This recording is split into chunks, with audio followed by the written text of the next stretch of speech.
আসসালামু আলাইকুম ভিউয়ার্স, আপনাদের সকলকে এই টেস্ট অফ হোমে স্বাগতম। আজকে আমি আপনাদের বর্ষাকালের খুবই পরিচিত সবজি ধুন্দুলের মজার তরকারি রান্না করে দেখাবো। আমার আম্মু কম বেশি সব ধরনের শাকসবজির গাছ লাগায়। বলতে গেলে এটা হচ্ছে আম্মুর শখ। নিজের লাগানো গাছ থেকে নিজের পছন্দ মতো গাছের ফ্রেশ সবজি বা ফলটা পেড়ে খাওয়ার মজাই আলাদা। আর আম্মু এই সবজিগুলো পাড়া প্রতিবেশী সবাইকে দিয়েই খায়। আর এই দেশি জাতের সবজির এত বেশি ফলন, এত বেশি বরকত যে এগুলো আপনি সবাইকে বিলিয়ে নিজে খেয়ে বিক্রি করে শেষ করতে পারবেন না। কিন্তু যত দিন যাচ্ছে আমাদের এই দেশি জাতের সবজি বলেন, ফল বলেন, এই সব হারিয়ে যাচ্ছে। চারিদিকে হাইব্রিড জাতের ছড়াছড়ি। আর এই সব জাতের বংশবিস্তার চাহিদা অনুপাতে খুবই কম।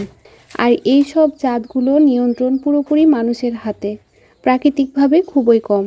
তাই যদি মানুষ কোনোভাবে এই জাতগুলো নিয়ন্ত্রণের বাধাগ্রস্ত হয়, তাহলে আমরা খুব বড় ধরনের ক্ষতিগ্রস্ত হব। তাই আমাদের যে কোনো জিনিস যেটা প্রাকৃতিকভাবে নিয়ন্ত্রিত হয় সেটার উপর নির্ভর করা উচিত। আমি আমার রান্নার টপিক বাদ দিয়ে অনেক জ্ঞানের কথা বলে ফেললাম, যেটা আপনাদের অনেকের কাছে দৃষ্টিকটু লাগতে পারে। তার জন্য আমি আপনাদের কাছে ক্ষমা চেয়ে নিচ্ছি। তবে কেন জানি এই বিষয়টা নিয়ে কথা বলতে বলতে এই বিষয়টা আমার মাথায় চলে আসলো। আসলে আমার দেশি যে কোনো বিষয়ের প্রতি টান কাজ করে, তার জন্যই আপনাদের এগুলো বলা।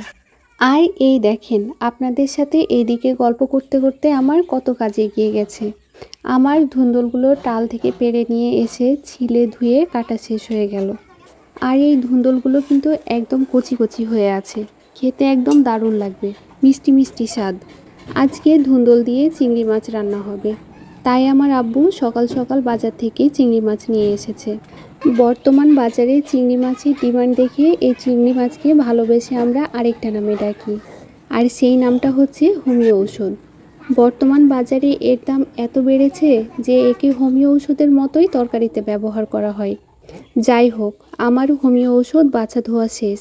এখন আমি রান্নার জন্য চলে আসলাম চুলার কাছে। রান্নার জন্য আমি সব কিছু গুছিয়ে চুলার কাছে চলে আসলাম। এখন প্রথমেই আমি চুলাটা জ্বালিয়ে নিলাম।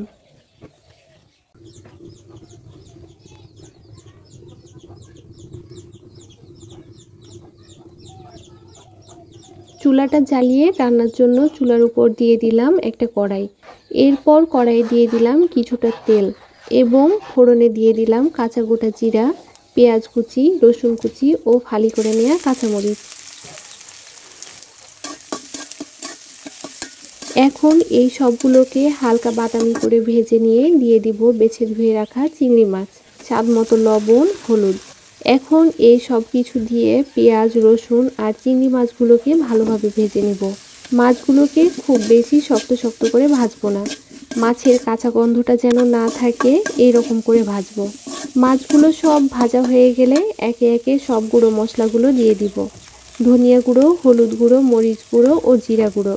এখন মশলাগুলোতে কিছুটা পানি দিয়ে মশলাগুলোকে মাছের সাথে কষে দিয়ে দিব কেটে রাখা ধুন্দুলগুলো। আর এখন যে দেখছেন গামলা ভর্তি ধুন্দুল, এটা রান্নার পর অল্প একটু হয়ে যাবে।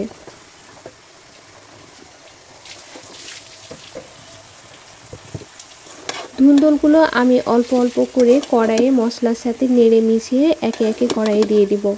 আর আজকে এই ধুন্দুল রান্নায় মশলা কষানো ছাড়া ধুন্দুলে একটুও আমি পানি ব্যবহার করিনি, কারণ এই ধুন্দুল থেকে অনেক পানি বের হয়ে আসবে আর সেটাকে পরবর্তীতে জাল দিয়ে শুকাতে হবে।